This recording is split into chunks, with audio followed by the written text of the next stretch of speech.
Assalamualaikum warahmatullahi wabarakatuh. Waalaikumsalam warahmatullahi wabarakatuh. Bismillahirrahmanirrahim. Alhamdulillahi rabbil alamin. Wassalatu wassalamu ala asyrafil mursalin wa khatamin nabiyyin Sayyidina wa maulana Muhammadin wa ala alihi wa ashabihi wa dhurriyyatihi wa itratihi wa ahli baitihi wa azwajihi ummahatil mu'minin. Qala rabbi shrah li sadri wa yassir li amri wahlul 'uqdatam min lisani yafqahu qawli. Subhanaka la 'ilma lana illa ma 'allamtana innaka antal 'alimul hakim. Shadaqallahul 'azim. Hadratul mukarramin, para alim ulama, para cerdik pandai, segenap panitia peringatan Isra Mi'raj PKDP Persatuan Keluarga Daerah Pariaman. Tulisannya Paiman. Piyaman. Aduh, katanya gitu ya. Wabil khusus kepada Ketua PKDP Kecamatan Pakamkuras Bapak Haji Yusuf dan ketua-ketua yang lainnya yang mohon maaf tidak saya sebutkan satu persatu ya, tidak mengurangi hormat saya. Yang saya kenal di sini itu ya mana Mang Bapak Juara, supir travel itu. Sudah. Antara Kananggo ke Bandara. Dan yang lain-lainnya yang saya hormati, ibu-ibu, bapak-bapak yang dimuliakan Allah Subhanahu wa taala. Alhamdulillah pada malam hari ini saya bisa bersilaturahmi di mushola fi sabilillah. Musholanya fi sabilillah. Alhamdulillah. Waalaikumsalam. Fi sabilillah.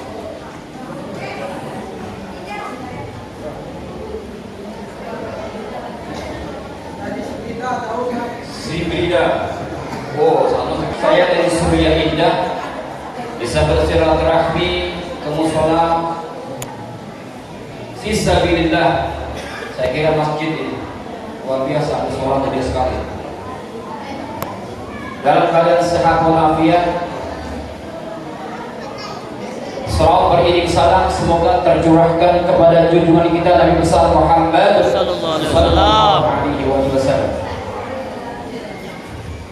Semoga kita kelak mendapatkan syafaat dari beliau. Cinta kita kepada Nabi Muhammad jangan sampai berkurang. Amin. Karena Nabi Muhammad adalah satu-satunya yang dapat kita andalkan pada akhirat nanti. Bisa buat pegangan kita. Makanya nanti kan. Makanya gitu di bahasa Bali gimana? Ambo ya. Kalau kita saya, kita. Kalau orang Palembang mau kita galau. Jangan bosan-bosan Bapak Ibu berselawat kepada Nabi besar Muhammad sallallahu alaihi wasallam. Maka di malam Isra Mi'raj ini peringatan yang sangat dahsyat, kejadian sangat dahsyat. Maka di bulan Rajab, bulan Barakah, bulan yang mulia, kita selalu senantiasa berdoa yang diajarkan oleh Nabi besar Muhammad sallallahu alaihi wasallam. Apa doanya ibu-ibu? Doa ibu-ibu. Kayaknya banyak yang kenal ibu-ibu, semuanya pedagang ya. Saya juga kenal sama Mas itu jual emas kayaknya. Orang Padang kan suka dagang, Padang pandai dagang. Sunda suka dagang. Betawi wilayah. Kalau Betawi nggak betah keluar wilayah doang. Kalau berpikir suka Jawa, Jawa wilayah. Gimana mana ada orang Jawa? Sampai saya di Qatar, orang Jawa banyak. Kok kayak di Jawa ya? Ngomong Jawa semua. Orang Cilacap, orang apa? Oke tenang. Sebelum kita mengaji, Bapak, mari kita berdoa dulu. Semoga kita mendapatkan barakah di bulan Rajab, di bulan Sya'ban. dan sampailah kita kepada bulan suci Ramadan. Amin ya rabbal alamin. Apa kita selawatnya sambil berdoa? Gampang selawatnya itu selawat Nahdlatul Ulama. Salatullah salamullah ala Rasulillah. Salatullah salamullah ala Yasin Habibillah. Salatullah salamullah ala Yasin Habibillah. Ayo. Salatullah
Bapak Ibu yang saya muliakan, pentingnya acara Isra Mi'raj Maulid Nabi itu buat apa?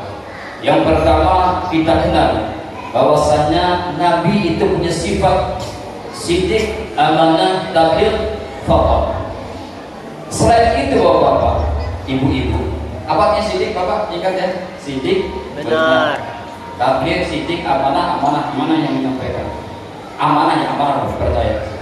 Tabligh menyampaikan, faqih cerdas. Lawannya apa? Kibit, khianat, kitman, barat. Lawannya itu berarti nggak benar tapi bohong, tidak menyampaikan. Khianat, tidak bisa menyampaikan, tidak amanah, terusnya bodoh, balada. Bukan balado ya, balada. Nanti dipandang sak balado belakang. Selain itu, kata para ulama, selain empat itu ada lagi ayakuna rajulan. Jadi seorang nabi itu Bapak Ibu itu harus laki-laki. Kenapa laki-laki? Karena laki-laki nggak pernah datang bulan. Betul apa betul? Ada malaikat Jibril datang menyampaikan Pak Haji, maaf malaikat Jibril saya lagi datang bulan itu perempuan. Makanya yang jadi sifat nabi itu, ibu-ibu jangan ini ya, jangan apa perempuan nggak ada perempuan, karena harus laki-laki. Kalau dakwanya tidak ada henti, ayyakuna rajulan.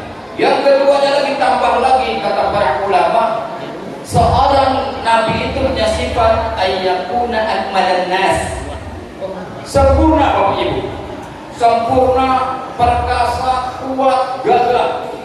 Nabi itu di antara kaumnya itu pasti paling ganteng, paling kuat, paling perkasa, paling keren. Kekuatan Nabi itu perbandingannya 40 penduduk di surga satu Nabi. Lah di surga itu Bapak Ibu, kuat orang laki-laki itu. Yang belum nikah di sana kurang lebih ada 70 bidadari. Wah, kuat itu. Ya kuat. Kalau belum minum jamu. Kalau di sininya punya istri 2 sampai surga 72. Istri 3 sampai sana 73 ya. Kalau 1 berarti 71. Kuat. Nabi itu seperti itu. Kuat. Posturnya kuat. Nabi itu Nabi Muhammad dicaci, dimaki di Mekah. Itu bukan masalah gak bisa melawan, enteng Bapak Ibu, enteng kalau melawan. Tapi apa? Karena kanjeng Nabi kuliah afwa wa amr bil ma'ruf. Jadi kanjeng Nabi itu menjalankan perintah, maafkanlah. Selalu memaafkan. Bukannya kanjeng Nabi itu lemah, nggak boleh mudah sekali sebenarnya. Tapi karena menjalankan perintah Allah, pemaaf. Dan Nabi itu ayyakuna ajmalan nas, ganteng Bapak Ibu. Nabi itu pasti paling ganteng.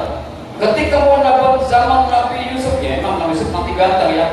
Zaman Nabi Nuh, Nabi Ismail, Ishak, semuanya ganteng di antara kaumnya. Badannya semuanya steril lah kalau sekarang. Kuat.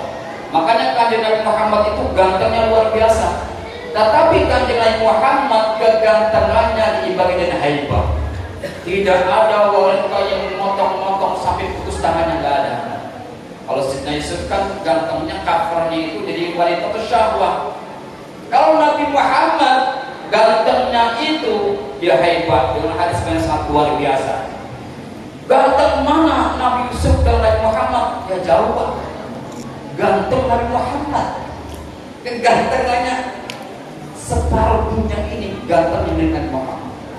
Sayyidina Yusuf cuma seperempatnya. Yang seperempat lagi dan bagi-bagi nih buat kita nih, bagi-bagi. Terakhir sampai ke Indonesia hidupnya tinggal kayak saya ini ya salah.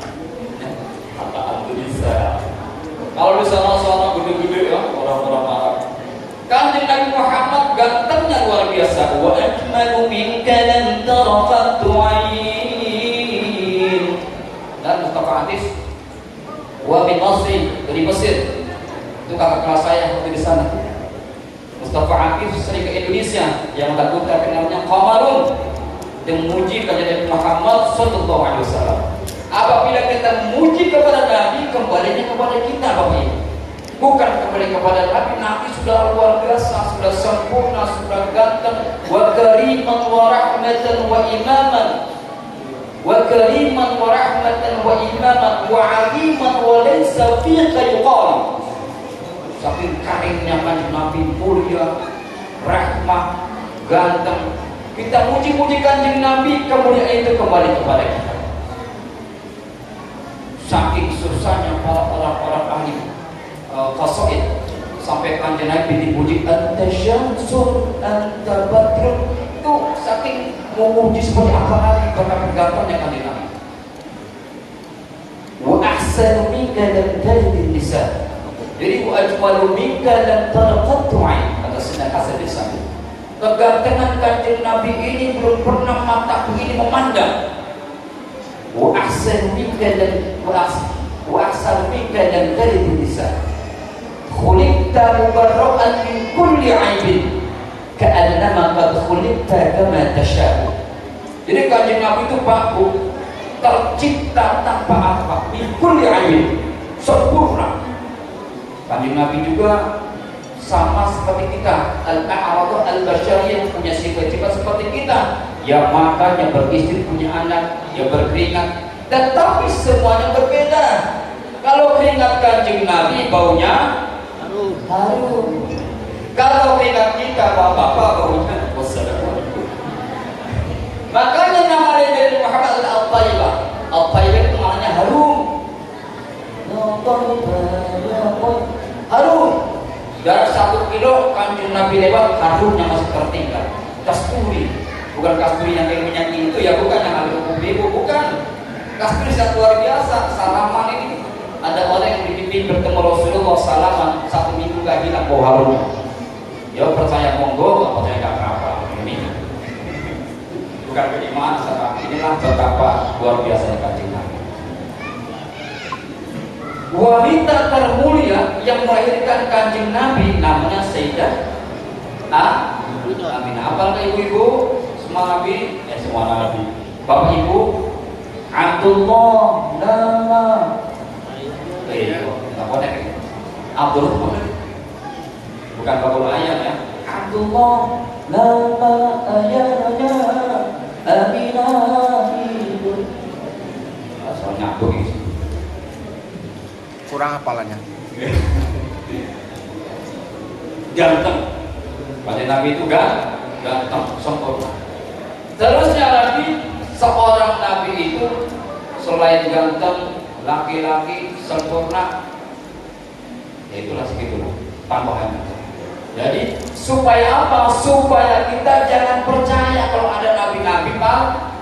Tidak percaya Allah ya edan percaya apa yang intinya. Ada lagi nabi siapa namanya banyak kok percaya. Makanya dan ada peringatan ini diberi pengetahuan bahwa nabi itu ganteng perkasa. Kita cek Bapak Ibu di Google yang ngaku-ngaku nabi itu kira-kira ganteng dalam kita apa ganteng beda itu. Pasti kan wajahnya nggak jelas-jelas semuanya. Kok tapi ada saja yang ya itulah Indonesia itu. Ada saja yang itu. Bapak Ibu yang saya hormati yang saya muliakan, Isra Mi'raj. Isra Mi'raj tentunya Bapak Ibu sudah sering mendengarkan kisah-kisah sejarah Nabi Muhammad, di mana Nabi Muhammad diisrakan. Makanya insya Allah kisah-kisah sudah pada hafal. Namanya juga hanya mengulang. Kan al-insan mahallul khata' wa nisyan. Manusia tempat salah dan lupa. Tahu lupa, saya lupa. Maka ada zikir tanbihul ghafilin, mengingatkan pada orang-orang yang sering lupa. Karena kita lupa maka saling mengingatkan.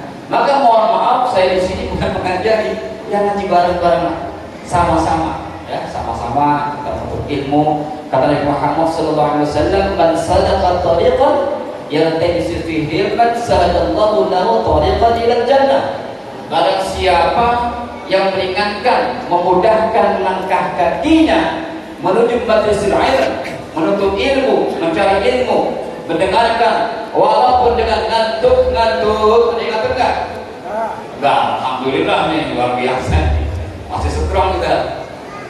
Itu sahalallahu lahu tariqan ilal jannah. Maka Allah akan mudahkan kita ini yang lagi mengaji ini ke surganya Allah. Amin ya rabbal alamin. Amin ya rabbal alamin. Jadi peristiwa Isra ini kalau banyak sebab-sebabnya kayak macam-macam kan. Kalau saya lebih kepada sebenarnya Bapak Ibu, penduduk langit ini rindu dengan Kanjeng Nabi.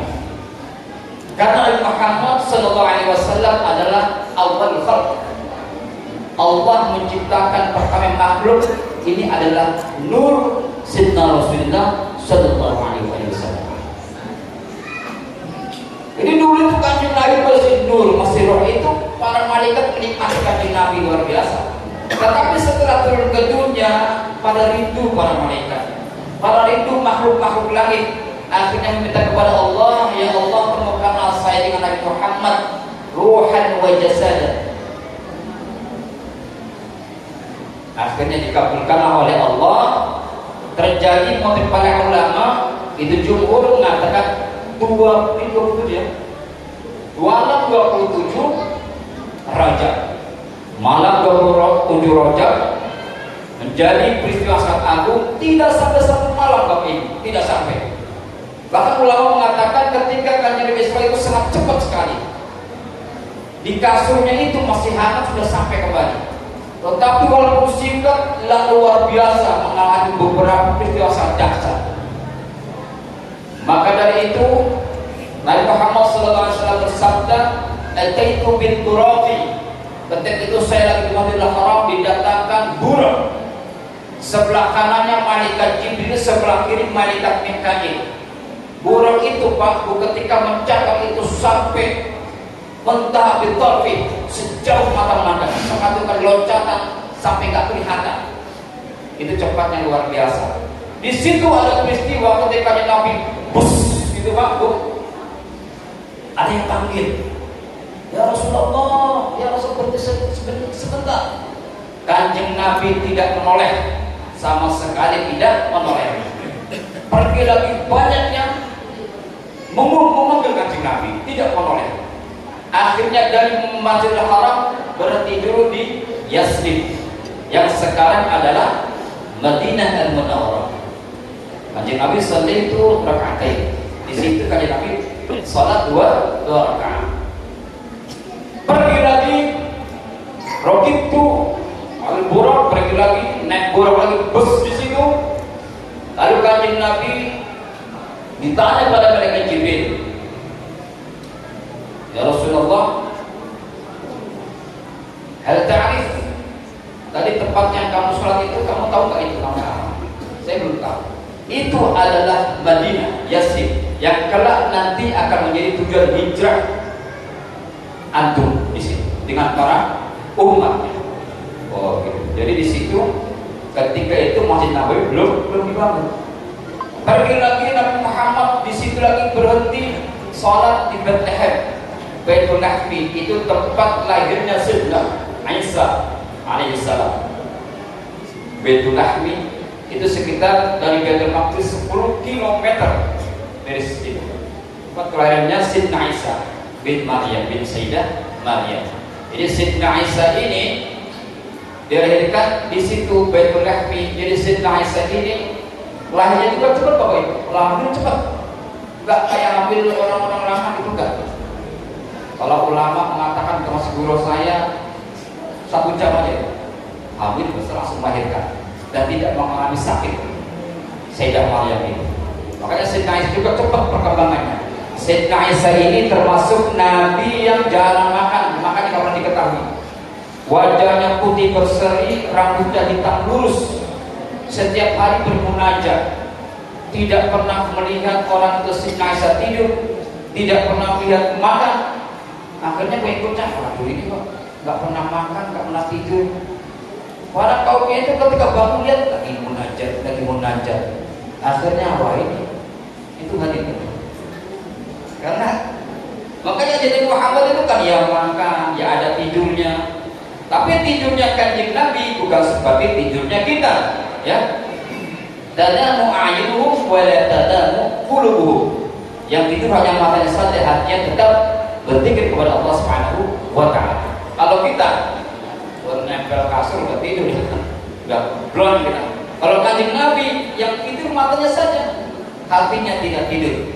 Maka kalau ilmu Talaqah itu seperti di Pariaman ini ada Syekh besar, Syekh Burhanuddin ya. Kalau saya cek lahirnya di Ulakan ya Pak ya. Beliau lahir 1646. Beliau meninggal 20 Juni 1704. 58 tahun. Dia berguru pada Syekh Abdul Rauf As-Sifri Aceh. Tafsir hadis, menjadi ulama besar penyebar Islam di Pariaman. Ini berziarah, saya belum pernah berziarah. Insyaallah saya berziarah sama Bang Ajo lah. Tidak beliau. Itu orang besar, masya Allah, itu perlu kita ziarahi, perlu kita kunjungi, tabarukan di sana. Itulah amaliyah ahli sunnah wal jamaah. Jangan sampai makam-makam orang besar, orang saleh itu terbengkalai. Akhirnya kita lupa dengan sejarah. Bahaya. Jangan sampai kita lupa dengan sejarah. Siapa yang menyebarkan agama Islam, siapa orang-orang berjasa. Itu perlu kita ziarahi, perlu kita berdoa di sana. Insya Allah keberkahan ya kepada kita semuanya. Bapak Ibu yang saya hormati, yang saya muliakan. Terusnya di Baitul Maqdis, Kanjeng Muhammad salat di situ ya dengan para nabi. Ini menandakan bahwasannya Nabi Muhammad adalah Sayyidul Anbiya'i wal Mursalin, penghulunya para nabi dan utusan Allah Subhanahu wa Ta'ala. Karena Kanjeng Nabi singkat cerita di situ keluar dari Masjid Baitul Maqdis. Di mana Baitul Maqdis itu Bapak Ibu? Di Palestina. Masya Allah, moga-moga diberikan kedamaian, ketentraman. Kalau dulu nasi dari yang nyanyi itu Palestina, negeri para rasul dan para nabi. Apa enggak bu nasi dari itu? Nasi dari ya, kalau Jawanya sego. Tempat suci umat Yahudi Nasrani dan umat Islam. Ibu saya itu suka nasi dari yang lupa dulu. Ini sebelum tinggalkan agak-agak apa nasi dari. Tapi ini kan, insya Allah semoga diberikan kedamaian yang saudara kita di Palestina, terutama di Gaza. Gaza itu tempat lahirnya Imam Abu Abdillah bin Muhammad bin Syafi'i. Imam Syafi'i lahir 150 Hijriah. Meninggal Imam Syafi'i 204 Hijriah. Umurnya cuma 54 tahun. Ya. Imam Malik, Imam Hanifah, Abu Hanifah meninggal, Imam Syafi'i lahir. Kalau Imam Abu Hanifah lahirnya tahun 80 Hijriah. Umurnya 69 tahun. Imam Syafi'i 54 tahun. Ya kita kan mazhabnya pada Imam Syafi'i ya. Di Indonesia saya deklarasi Imam Syafi'i. Singkat cerita, masuklah Bapak Ibu Kanjeng Nabi Muhammad di bawah dengan malaikat Jibril langit pertama. Di langit pertama itu Nabi Muhammad SAW bertemu dengan Nabi Adam. Nabi Adam itu adalah manusia yang pertama Allah ciptakan di dalam kebasyariahan. Manusia, bapaknya manusia. Nabi Adam itu Bapak Ibu, khalaqallahu Adam wa tulahu sittuna dhira'an. Nabi Adam itu Bapak Ibu tingginya 60 hasta. Iya. 60 hasta itu kalau dikonversikan sekitar 30 meter Bapak Ibu. Tinggi kan? 30 meter. Kita selalu kita paling tinggi 20 meter ya, Mas Komsa 20 malas meter. Nabi Adam itu tingginya 30 meter. Wa man yadkhulul jannah ala surati Adam. Kalau ini Bapak Ibu, kita itu di surga tingginya seperti Nabi Adam, 30 meter tinggi Nabi Adam. Tetapi wajah kita di surga ini nanti seperti wajahnya Nabi Yusuf, handsome, ganteng, gedenya tingginya kayak Nabi Adam, wajahnya seperti Nabi Yusuf. Alhamdulillah, ini ganteng-ganteng kita. Di langit kedua us lagi karena Nabi Muhammad SAW bertemu dengan Nabi Isa alaihissalam, dengan Nabi Yahya. Lanjut cerita Nabi ketika langit ketiga, langit kedua bertemu Nabi Isa dan Nabi Yahya, langit ketiga bertemu dengan Nabi Yusuf. Nabi langsung takjub, "Man hadha ya Jibril?" "Hadha akhuka Yusuf. Qad u'tiya syatrul husni." Ini adalah Nabi Yusuf saudaramu. Allah memberikan kegantengan kepada dia separuh dunia ini. Jadi kanjeng Nabi juga Nabi Yusuf itu takjub Bapak Ibu. Ganteng luar biasa. Lalu nanti kita di surga itu wajahnya seperti Nabi Yusuf kata para ulama. Kanjeng Nabi Muhammad SAW. Lalu selanjutnya ketika Nabi Muhammad SAW melanjutkan perjalanan sampai ke langit keempat, Nabi Muhammad SAW bertemu dengan Nabi Idris alaihissalam. Nabi Idris ya, Nabi Idris ya, suka membaca beliau. Lalu selanjutnya singkatnya ketika sampai ke langit kelima, Nabi Muhammad bertemu dengan Nabi Harun. Nabi Harun ini adalah kakaknya Nabi Musa alaihissalam. Lanjut cerita Bapak Ibu ketika langit ke-6 Nabi Muhammad SAW bertemu dengan Nabi Musa alaihissalam. Nabi Musa itu kan mukjizatnya luar biasa ya. Mukjizatnya tongkat ya, dibelah ke laut ya, bisa belah lautannya. Di langit ketujuh yang terakhir Nabi Muhammad SAW bertemu dengan Nabi Ibrahim. Nabi Ibrahim itu kata musjidan ilal ma'mur. Nabi Ibrahim itu lagi duduk bersandar di Baitul Ma'mur. Baitul Ma'mur ini yadkhuluhu setiap harinya malaikat itu sab'ina bimalakin. Jadi 70.000 malaikat, 70.000 malaikat yang tawaf di Baitul Ma'mur setiap hari Bapak Ibu. 70.000 malaikat tawaf di Baitul Ma'mur. Itu yang ketujuh. Sehingga sampai disitulah Nabi Muhammad tidak bersama malaikat Jibril ketika sampai di situ. Ketika sampai di situ, ketika Sidratul Muntaha malaikat Jibril tidak ikut. Saya tidak ikut. Maka saya cuma sampai di sini. Jadi di situ Nabi malaikat Jibril tertinggal di situ. Nabi Muhammad SAW langsung urija. Langsung ke Sidratul Muntaha, ke Mustafa. Disitulah nanti Nabi Muhammad SAW qaba qasain, hanya Sayyidina Muhammad dan Allah Subhanahu wa taala yang tahu. Sehingga sedikit saja disampaikan. Hanya apa? Hanya bocorannya cuma salat. Sebetulnya banyak sekali. Khamsina salatan fi kulli yawmin wa lailatin. Sehingga ketika turun Nabi Muhammad SAW saat musyahadah dan Allah Subhanahu wa taala turun sampai kalangan Sayyidina Musa itu Bapak Ibu takjub sekali melihat kanjeng Nabi. Begitu kanjeng Nabi turun dari langit dari Sidratul Muntaha, langsung Nabi Musa itu ngomong, ya Muhammad ya Rasulullah. Jadi tajalian itu Bapak Ibu setelah musyahadah ilahiyah itu pancaran kajian Allah itu penuh di kanjeng Nabi Muhammad SAW. Sehingga Nabi Musa itu takjub, ya Rasulullah anta laisa bashar, kau bukan manusia. Saking dahsyatnya. Kenapa Nabi Musa seperti itu Bapak Ibu? Karena Nabi Musa itu waktu di dunia, Nabi Musa ini ingin berjumpa dengan Allah ketika di Bukit Tursina di Sinai. Rabbi utu ilayya dan tarani sawfa tarani. Kamu tidak akan bisa melihat, tapi sawfa tarani, kamu akan lihat. Kalau kata ilmu nahwu shar, ada sintaksis, ada sawfa tasdid. Kalau sintaksis itu maknanya istiqbal qarib. Kalau sawfa tasdid maknanya istiqbal ba'id. Sawfa, engkau akan bisa bermusyahadah denganku, kata Gusti Allah. Tetapi tetap Bapak Ibu dengan wasilah. Sayyidina Musa tidak kuat. Jadi melalui siapa? Melalui Rasulullah Sallallahu Alaihi Wasallam. Jadi Nabi Musa itu musyahadah kepada Gusti Allah melalui Sayyidina Rasulullah. Makanya kata Nabi Musa dapat apa dari Gusti Allah? Dapat perintah salat khamsina salatan fi kulli yawmin wa lailatin. 50 rakaat sehari semalam.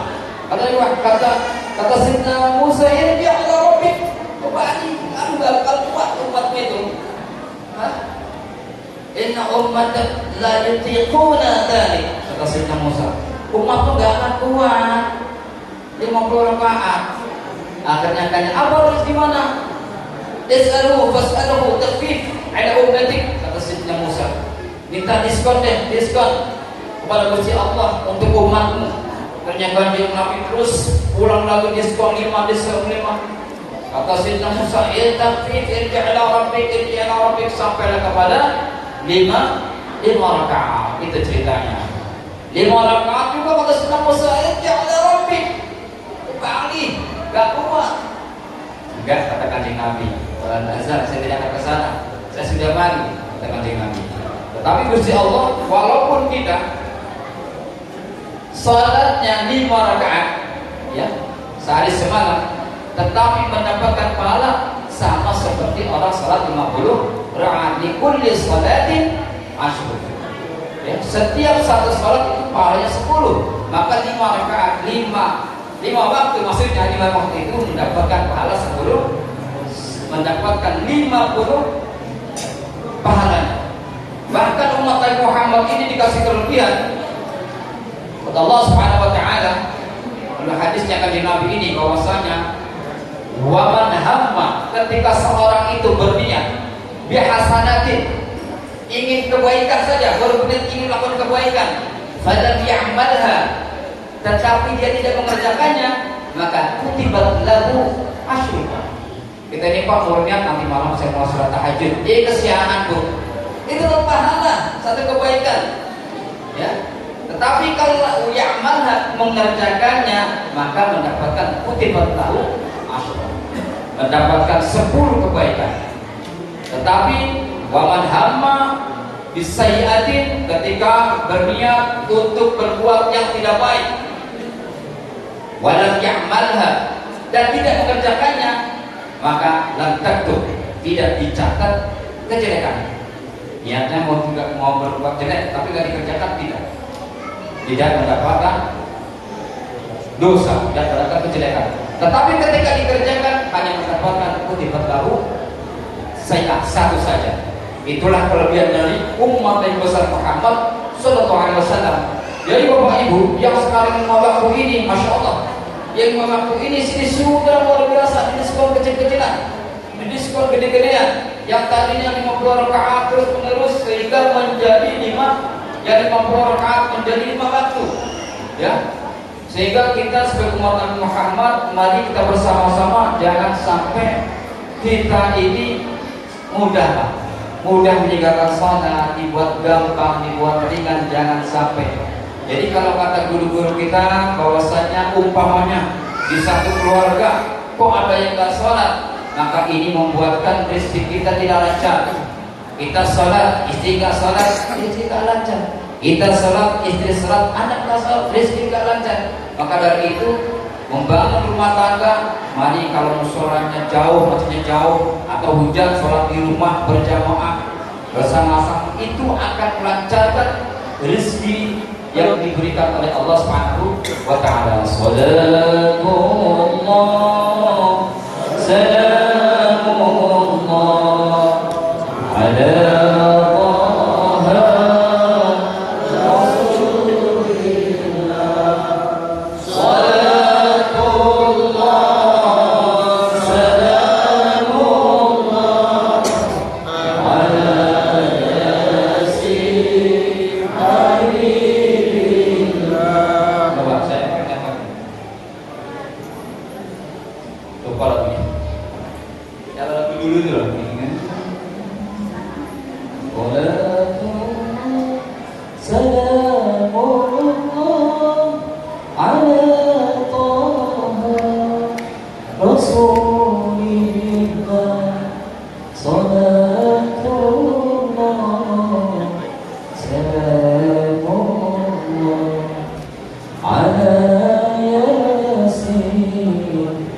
ala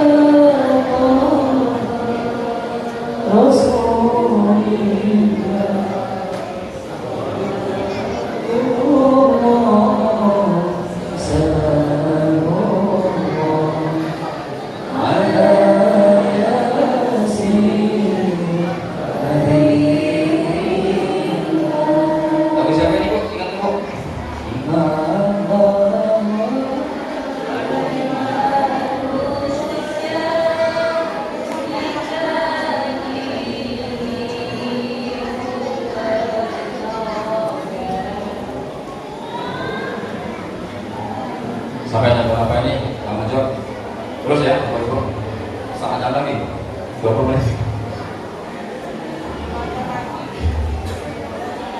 Yes sir. 2 jam lagi, punya kuat, saya nggak kuat. Allahumma shalli ala sayyidina Muhammad. Isra Mi'raj, Isra itu perjalanan di malam hari. Sebenarnya Isra wal Uruj, Araja ya'ruju urujan, Asra yusri isra'an. Kalau Asra yusri isra perjalanan di waktu malam, Araja ya'ruju urujan, naik. Kalau Mi'raj itu adalah tempatnya naik. Mi'raj, maka yang pas adalah masdar, kata masdar kalau dalam hukum.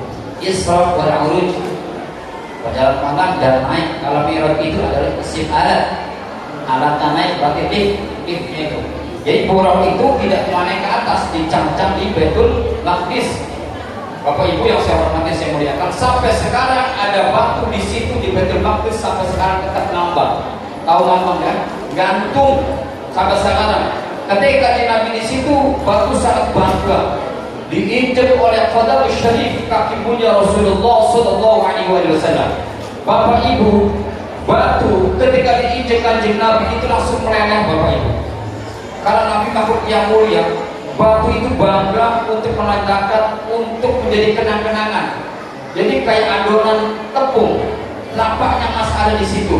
Ketika Nabi uruj naik ke atas, batunya ikut. Ada yang Nabi mengatakan isbit fi makan, teguh di situ, gak usah ikut saya. Akhirnya batu sampai sekarang masih nungguin kanjeng Nabi, tidak turun Bapak Ibu, masih gantung. Dulu masih bisa dilihat, sekarang semua orang yang sekolah di pagar itu susah untuk melihatnya. Ya. Jadi kemuliaan kanjeng Nabi, mukjizat kanjeng Nabi, sebenarnya itu yang akan masih bisa menerima, yang maksudnya itu nggak masuk akal, bukan. Tetapi tidak pada umumnya, tidak pada kebiasaan. Ya. Ketika kanjeng Nabi Isra, ketika kanjeng Nabi mengeluarkan air dari tangannya, ya. Jadi ada yang peringatan Maulid Nabi, ada yang peringatan Isra Mi'raj. Ini seharusnya menjadikan kita tambah mahabbah kepada Nabi besar Muhammad Sallallahu Alaihi Wasallam. Karena kalau kita cinta kanjeng Nabi, mahabbah kita kepada kanjeng Nabi, perbanyak sholawat kepada kanjeng Nabi, ini hawa gak bersangka. Ulama-ulama, para salafus saleh, syekh yang cinta pada kanjeng Nabi itu adem, ngomongnya adem, akhlaknya mulia. Tetapi kalau tidak begitu cinta, kau usah sholawat, kau usah berhati-hati, matinya kenceng gitu kan, gak boleh sholawatan, gak boleh apalagi dalam gitu tuh, Arab. Sehingga orang itu kerjanya hanya menyalahkan orang. Ini sekarang terjadi. Banyak orang yang suka menyalahkan orang. Orang sholat disalahkan, orang kunut disalahkan, orang serbanan disalahkan, ziarah kubur disalahkan, azan 2 kali ketika khutbah disalahkan, salatnya azannya juga 1 kali 2 kali bid'ah. Kita mendengarkan hadis Nabi Muhammad. Saya itu mengaji di Mesir Bapak Ibu. Guru saya mengatakan alaikum bisunnati, hadis Nabi, alaikum bisunnati wa sunnatil khulafa'i ar-rasyidin al-mahdiyyin min ba'di wa 'addu 'alayha bin nawajis. Peganglah teguh sunnah-sunnahku dan sunnah khulafa'i ar-rasyidin. Siapa dia? Sayyidina Abu Bakar, Sayyidina Umar, Sayyidina Utsman, Sayyidina Ali. Itu adalah orang-orang yang mulia, ya. Sahabat-sahabat Nabi perlu kita ta'zimi, perlu kita hormati. Ketika kanjeng Nabi bersabda juga bahwasanya nanti setelah aku meninggal nanti akan terjadi, kalau antum melihatkan, ra'aitu idza ra'aitu ikhtilafan katsiran fa'alaikum bis-sawadil a'dham. Ketika umatku nanti, ketika kalian setelah peninggalanku nanti akan melihat berbagai macam-macam aliran, berbagai macam-macam golongan. Apa pesan kanjeng Nabi? Fa'alaikum bis-sawadil a'dham. Ikutlah golongan yang mayoritas. Yang mengadakan Maulid Nabi itu Bapak Ibu, itu banyak di dunia. Isra Mi'raj di seluruh dunia, kecuali di Saudi Arabia. Ya, kalau di Mesir, kalau di Maroko, di Tunisia, di Lebanon, di Syam itu, ya ada Maulid Nabi, ada Isra Mi'raj, ada Nisfu Sa'ban, Nuzulul Quran. Itu tujuan untuk saling mengingatkan. Jadi apabila ada yang suka menyalahkan, oh ini sholat 2, ketika sholat 4 salah. Azan 2 itu adalah ketika zaman Sayyidina Utsman bin Affan. Ketika kami Nabi bersabda, alaikum bisunnati wa sunnatil khulafa'i rasyidin, dan sunnah-sunnah khulafa'i rasyidin. Jadi yang dikerjakan oleh khulafa'i rasyidin, para sahabat itu termasuk sunnah. Fatwa mereka jangan sampai kita menyalahkan. Sekarang kan, itu menyalahkan. Salat tarawih 2 rakaat, 23 rakaat, itu juga sunnah Sayyidina Umar. Kalau 11 rakaat monggo, yang penting gak menyalahkan yang 23 rakaat. Yang salahnya gak sembuh. Yang salat alhamdulillah, gak sampai disalahkan. Ada orang ulum disalahkan, ada orang ziarah kubur disalahkan. Nabi bersabda, kuntu nahaitukum an ziyaratil kubri fal'an fazuruha. Dulu saya melarang orang-orang berziarah kubur, sekarang ziarahilah. Dulu kali Nabi di Mekah, Bapak Ibu, itu melarang orang berziarah kubur. Kenapa? Ya waktu di Mekah kan belum ada orang-orang yang mati syahid ya. Belum ada orang yang orang muslim. Oh, ziarah ke makamnya siapa? Tapi ketika di Madinah ada syuhada Badar, ada syuhada Uhud, ya berziarah dipakai berziarah di sini.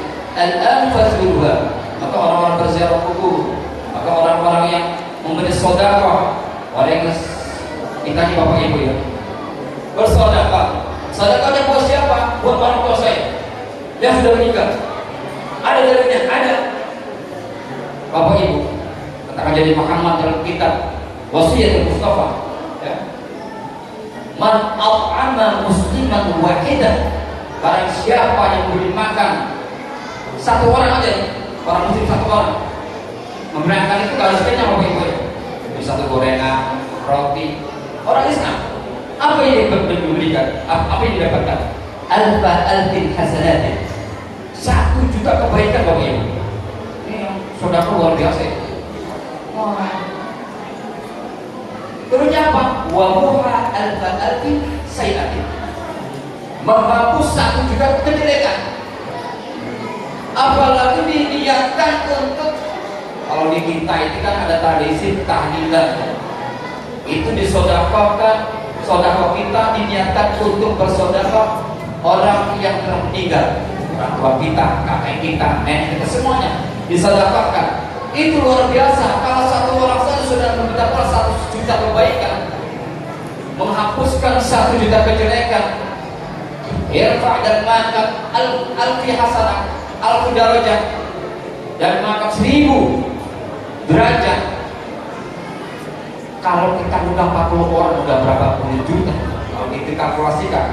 Maka jangan ragu-ragu kita mengamalkan orang salat, karena Syekh Kulaudin ini pengamal tarekat Bapak Ibu. Tarekatnya kalau nggak salah Satariyah ya. Itu dari Muhammad Syekh Abdul Raif As-Sikti. Orang-orang tarekat itu biasanya ya tahlilan, ya ziarah kubur. Makanya orang-orang yang meninggal kerja disedekahkan itu sangat berpengaruh kepada orang yang meninggal. Karena Bapak Ibu, mereka itu masih di alam barzakh. Alam barzakh ini bukan akhirat. Belum ke surga, karena masih alam barzakh itu menuju ke akhirat, pintunya akhirat. Jadi masih mengharapkan doa-doa dari yang hidup. Sehingga doa-doa kita menjadi parsel yang mereka sukai. Jadi jangan sampai Bapak Ibu itu ragu, ini gimana ya? Ini bisa nggak? Nyampe nggak doa kita? Kalau nggak nyampe, ngapain disyariatkan sholat jenazah? Betul. Sholat jenazah itu apa? Allahumma ighfir lahu warhamhu wa'afihi wa'fu anhu wa'akrim nuzlahu wa wasi' madkhalahu waj'al jannata mathwahu. Mendoakan siapa? Orang meninggal didoakan. Sholat jenazah itu adalah dalil bahwasanya kita mendoakan orang yang meninggal itu sangat sangat bermanfaat. Maka di akhirat nanti, maka di alam barzakh ada suatu kisah dalam kitab Ihya Ulumuddin bahwasanya kok ada seseorang ini Bapak Ibu, derajatnya selalu naik. Saya malaikat sampai bertanya pada bagian malaikat, kenapa seperti ini ya? Apa kata malaikatnya? Bistighfari waladika laka, atas istighfar anakmu, memintakan ampunan anakmu untukmu, itu yang menyebabkan orang-orang yang di alam barzakh itu naik derajatnya. Ada sebuah kisah di alam barzakh ini, orang ngantri Bapak Ibu. Kalau Jumat itu ngantri, dalam kitabnya Ulumuddin itu ngantri. Ada seorang syekh yang bermimpi ketika hari Jumat itu orang alam kubur itu ngantri. Ngantri apa? Menunggu orang korban. Pada khotbah kalau doa, Allahumma ighfir lil muslimin wal muslimat wal mu'minin wal mu'minat al ahya'i minhum wal amwat. Itu khotbah kan seperti itu kan? Itu menjadi rukun itu. Itu nanti orang-orang, masya Allah, ternyata di saat itu Bapak Ibu menjadi pasar, menjadi bagian bagi orang-orang yang di belakang tadi. Ada satu orang yang tidak ikut ngantri waktu itu, namanya si Fulan. Ditanya kenapa ente gak ikut ngantri, kata orangnya, saya sudah punya anak saya di pasar jualan daging, dia selalu mendoakan saya setiap waktu. Akhirnya saya ingin bangun cari di pasar itu penjual daging yang namanya si Fulan. Dia apa yang dia lakukan? Saya kalau sholat setelah saya berdoa selalu mendoakan orang tua saya. Masya Allah. Jadi benar dalam mimpi itu. Beberapa bulan kemudian Bapak Ibu, mimpi lagi. Yang tadi itu nggak ngantri, ikut ngantri. Loh, ente kemarin kok nggak ngantri, sekarang kok ngantri? Akhirnya anak saya mati. Salah segala yang belakang lagi. Akhirnya si Syekh paginya bangun mencari lagi di pasar. Si orang penjual daging tadi memang nggak ada, Pak. Tidak ada. Ditanya, Abiman, bapak meninggal, dan sebagainya, Pak. Maka mimpinya orang soleh itu, Pak, mimpinya orang soleh itu adalah firasat mukmin, termasuk firasat orang mukmin ini, Pak, seperti wahyu atau ilham para nabi. Jadi jangan, itu kan mimpi, tetapi ini kenyataan gitu. Dipraktekkan ketika datang ke pasar, memang ada simpulannya. Ketika nggak mendoakan, ternyata sudah meninggal. Sesuai dengan apa yang dialami. Maka kitab Ihyaul Mudin itu banyak orang-orang membid'ahkan, mendhaifkan hadis-hadisnya. Tetapi kata Syekh Muhammad bin Muhammad Hamid, ya, atau Imam Al-Ghazali, bahwasanya semua hadis-hadis dalam kitab Ihyaul Mudin ini adalah sudah saya sowankan, sudah saya laporkan kepada Nabi besar Muhammad Sallallahu Alaihi Wasallam. Itu sudah di bahwasanya kajian Nabi, apakah panjenengan, apakah antum hadis ini bilang seperti ini sahih, sadaq, tak benar. Apakah ini hadisnya sahih? Sahih. Itu sahih semua, Pak. Jadi fenomena yang terjadi sekarang itu ya seperti itu. Ada orang yang gencar-gencarnya luar biasa membid'ahkan.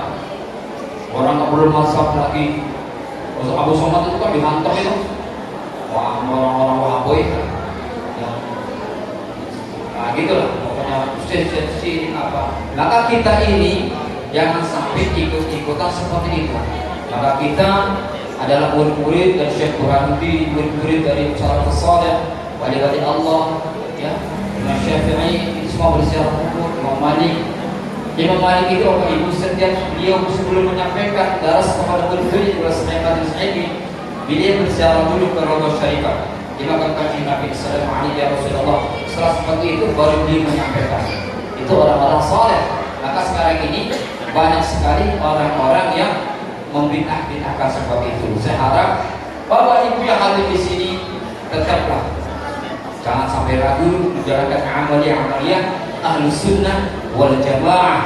Ahlus Sunnah wal Jamaah fikihnya ikut beberapa mazhab, ikut salah satu dari bab mazhab, ikut salah satu.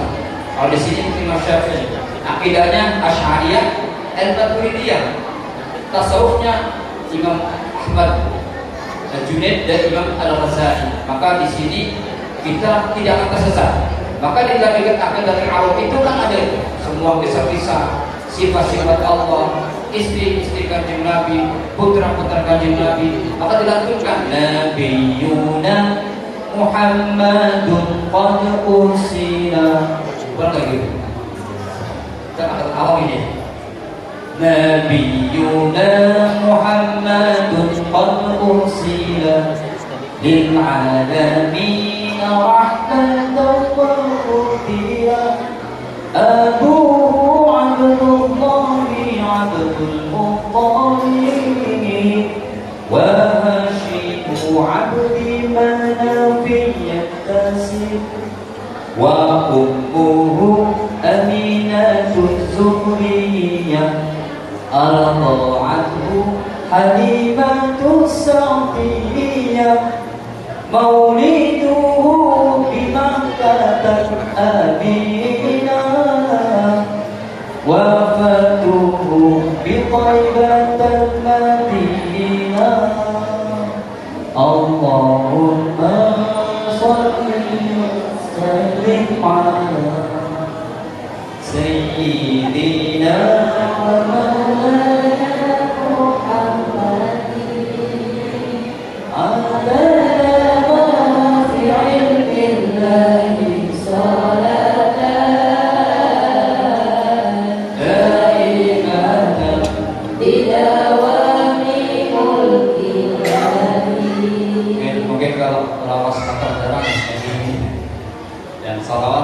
setelah azan ada nggak bikin jarang ya kalau di Jepang, terutama anak ulama.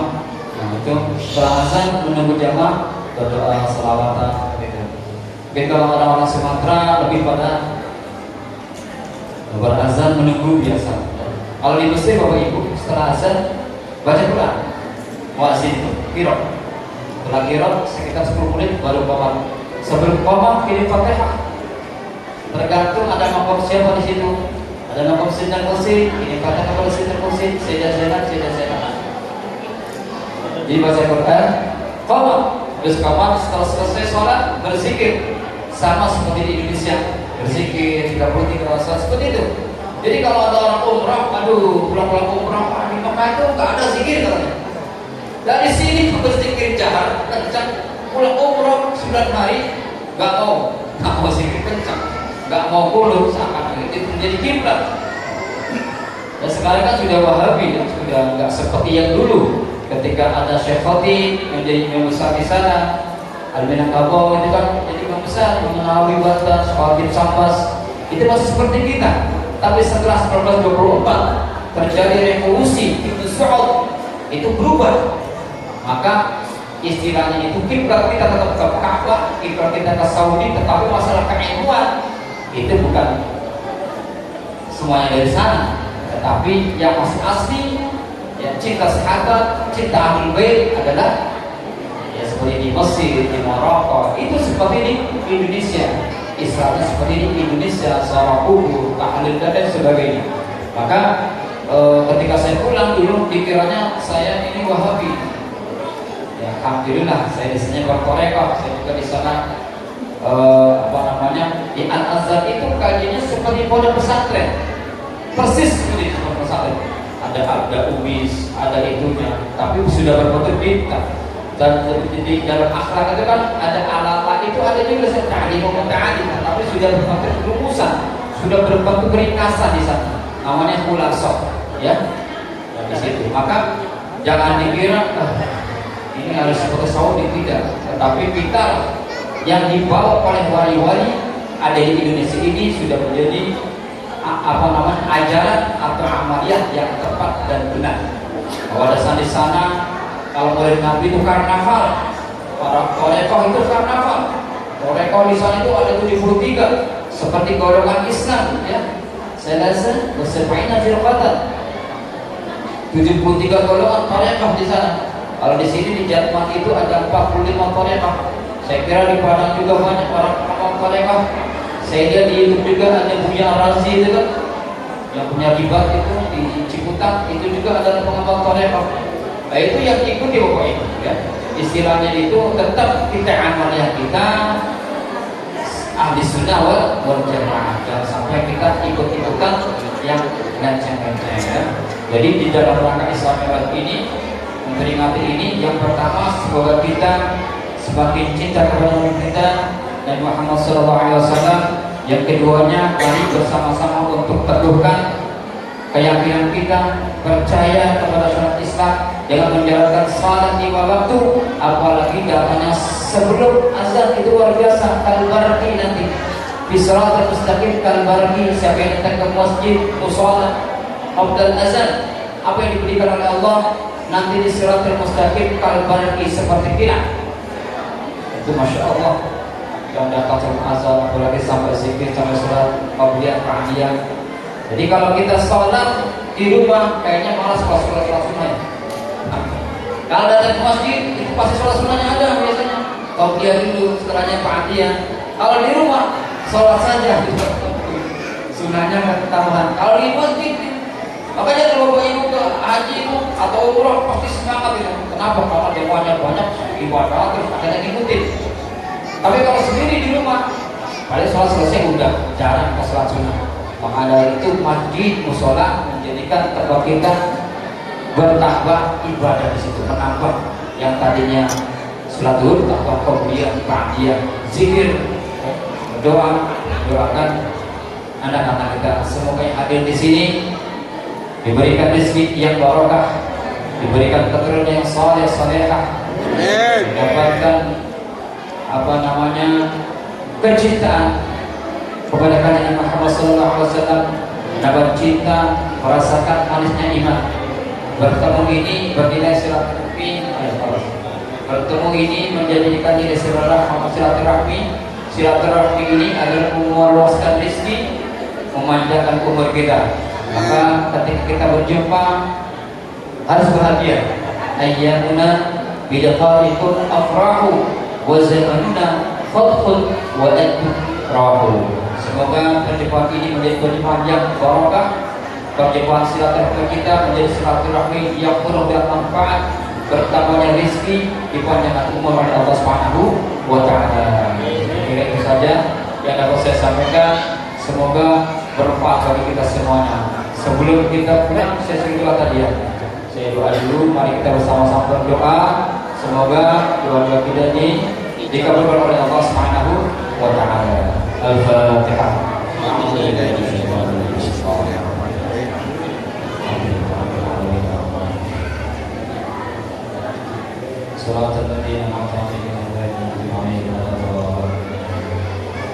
Bismillahirrahmanirrahim. Allahumma shalli wa sallim wa barik ala sayyidina Muhammadin sayyidil awwalin wal akhirin. Alhamdulillah rabbil alamin. Amin. Billahi hamdan syakirin. Amin. Lillahi amru wa ijadi nasidah. La ilaha illa hamdu kama yanbaghi li jalali wajhika al-karim wa 'azimi sultan. Amin. Allahumma shalli ala dhatil Muhammadiyyah allati fatil ahadiyyah syamsi sirril asrar wa madharil anwar wa markazi madaril jalal wa qutbi farqil jamal. اللهم زره لديك وبسيره إليك آمن خافي وأكل عثرتي وأكل حسني وحرصي وكلي وخذني إليك مني ورزقني الفناء عني ولا تجعلني مفتونا بنفسي محجوبا بحسي واكشفني عن كل سر مكتوب يا حي يا قيوم. اللهم اغفر لنا ذنوبنا ولوالدينا وارحمهم كما ربينا صغارا وارحمهم كما ربينا صغارا وجميع المسلمين والمسلمات والمؤمنين والمؤمنات الأحياء من قبل الأموات. اللهم اجعلنا أولادنا وذرياتنا وتلاميذنا من أهل العلم وأهل الخير وأهل حفاظ القرآن وأهل الطريقة وأهل الذكر وأهل الفكر ولا تجعلنا وإياهم أهل الشر وغير إنك على كل شيء قدير. اللهم ارزقنا رزقا كثيرا واسعا حلالا طيبا مباركا. اللهم بارك لنا في رجب وشعبنا وبلغنا رمضان واغفر لنا ذنوبنا ويسر أمورنا واقض حوائجنا. اللهم أعنا على ذكرك وشكرك وحسن عبادتك. اللهم انصر بفضلك برهاننا واهلك الكفرة أعداءنا وآمنا في أوطاننا وولي أمورنا تسوقنا ولا تولي أمورنا سررنا وارفع مكتنا وغضبك عنا ولا تسلط علينا بذنوبنا من لا يخافك ولا يرحمنا. ربنا آمنا بما أنزلت واتبعنا الرسول فاكتبنا مع الشاهدين. ربنا إنك جامع الناس ليوم لا ريب فيه إن الله لا يخلف الميعاد. ربنا آتنا في الدنيا حسنة وفي الآخرة حسنة وقنا عذاب النار. وصلى الله على سيدنا محمد وآله وصحبه وبارك وسلم. سبحان ربك رب العزة عما يصفون وسلام على المرسلين والحمد لله رب العالمين. تقبل الله منكم إنه التواب الكريم. شكرا لكم من الخير والبركة. Terima kasih atas segala perhatian. Mohon maaf atas segala kekurangan. Wallahu muwaffiq ila aqwamit thariq. Wassalamualaikum warahmatullahi wabarakatuh. Waalaikumsalam warahmatullahi wabarakatuh.